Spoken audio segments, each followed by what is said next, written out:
Assalamualaikum warahmatullahi wabarakatuh. Saya Calvin Manurung dari 12 MIPA 3 ingin mempresentasikan tentang laporan praktikum faktor korosi.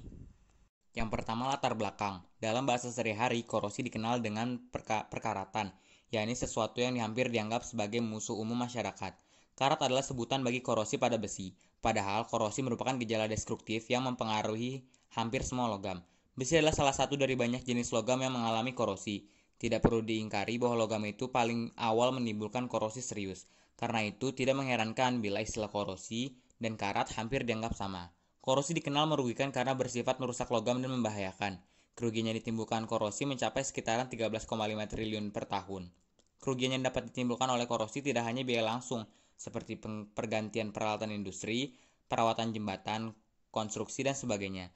Tetapi juga biaya tidak langsung seperti terganggunya proses produksi dalam industri, serta kelancaran transportasi yang umumnya lebih besar dibandingkan biaya langsung. Lalu dalam kehidupan sehari-hari, korosi dapat kita jumpai terjadi pada berbagai jenis logam, bangunan-bangunan maupun peralatan elektronik yang memakai komponen logam seperti seng, tembaga, besi baja, dan sebagainya semuanya dapat terserang oleh korosi ini. Selain pada perkakas logam ukuran besar, korosi ternyata juga mampu menyerang logam pada komponen-komponen elektronik peralatan elektronik, mulai dari jam digital hingga komputer serta peralatan canggih lainnya, yang digunakan dalam berbagai aktivitas umat manusia, baik dalam kegiatan industri maupun di dalam rumah tangga. Oleh karena itu, cara pencegahan dari korosi sangat diperlukan untuk menghindari kerugian yang ditimbulkan oleh korosi. Yang kedua, ini ada tujuan praktikum. Yang pertama itu mengetahui proses perkaratan paku dengan berbagai perlakuan. Yang kedua, mengetahui faktor apa saja yang menyebabkan paku mengalami korosi. Dan yang ketiga, sekaligus yang terakhir, mengetahui cara pencegahan korosi pada paku. Yang ketiga ada faktor penyebab korosi, di mana ini terbagi menjadi 4 poin.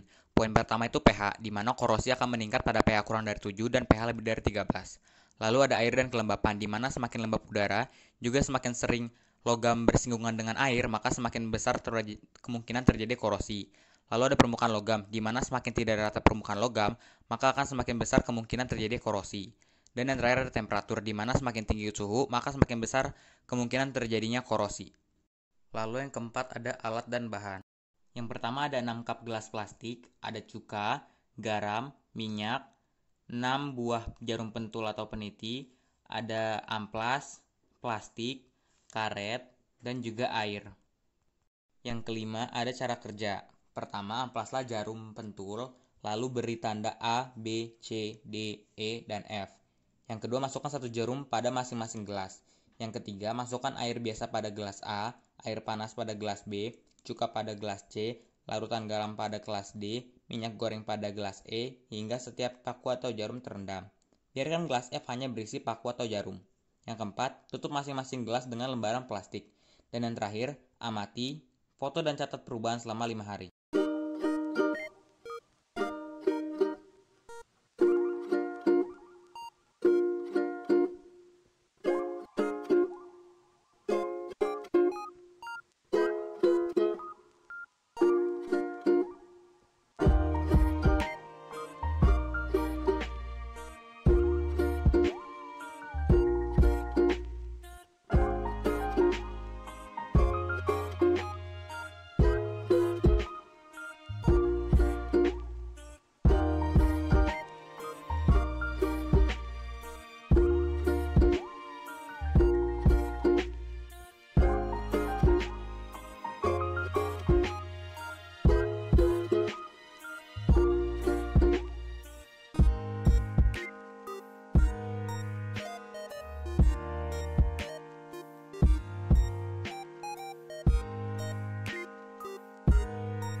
Lalu berikut adalah data tabel pengamatan. Pada gelas A, perlakuan hari biasa, hari pertama tidak terjadi apa-apa, namun pada hari kedua mulai muncul sedikit karat. Dan pada hari ketiga sampai hari kelima, karat semakin bertambah dengan jumlah yang tergolong sedikit. Lalu pada gelas B dengan perlakuan air panas, hari pertama dan hari kedua tidak terjadi apa-apa, namun pada hari ketiga mulai muncul sedikit karat. Dan pada hari keempat sampai hari kelima, karat semakin bertambah dengan jumlah yang tergolong sedikit. Lalu pada gelas C dengan perlakuan cuka, pada hari pertama muncul sedikit gelembung, lalu pada hari kedua mulai muncul sedikit karat. Dan pada hari ketiga sampai hari kelima, karat semakin bertambah dengan jumlah yang tergolong besar atau banyak. Dan pada gelas D, dengan perlakuan larutan garam, pada hari pertama muncul sedikit gelembung, lalu pada hari kedua warna air mulai menguning dan mulai muncul karat. Pada hari ketiga, warna air semakin menguning dan karat pun semakin bertambah banyak. Sedangkan pada hari keempat, warna air mulai menjurus ke kuning ke orangean. Juga terdapat endapan orange di dalam karat di dasar dan karat semakin bertambah. Sedangkan pada hari kelima, warna air semakin berwarna kuning ke orangean kembali dan endapan semakin pekat. Juga karat pada jarum terlihat jelas. Sedangkan pada gelas E dan F, yaitu perlakuan minyak goreng dan tidak dilakukan apa-apa, pada hari 1 sampai hari kelima tidak terjadi apa-apa. Lalu yang ketujuh ada pembahasan.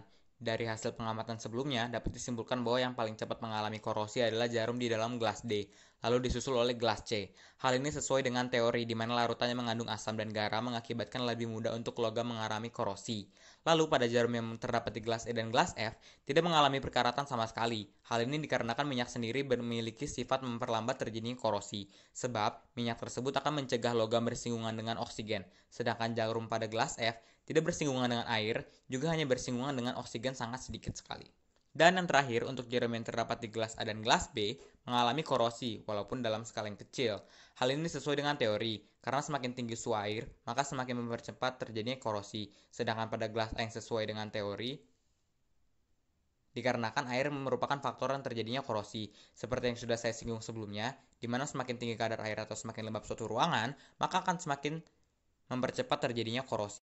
Dan yang terakhir ada kesimpulan, di mana korosi akan lebih cepat terjadi pada media yang memiliki temperatur tinggi, bersinggungan dengan oksigen, udara yang lembab, atau bersinggungan dengan air, dan memiliki kadar elektrolit yang tinggi. Sedangkan logam yang terlapisi minyak dan tidak dilakukan perlakuan apapun akan memperlambat terjadinya korosi. Oleh karena itu, untuk memperlambat terjadinya korosi, disarankan untuk meletakkan logam jauh dari faktor yang dapat mempercepat terjadinya korosi, dan bila perlu melapisi logam dengan minyak.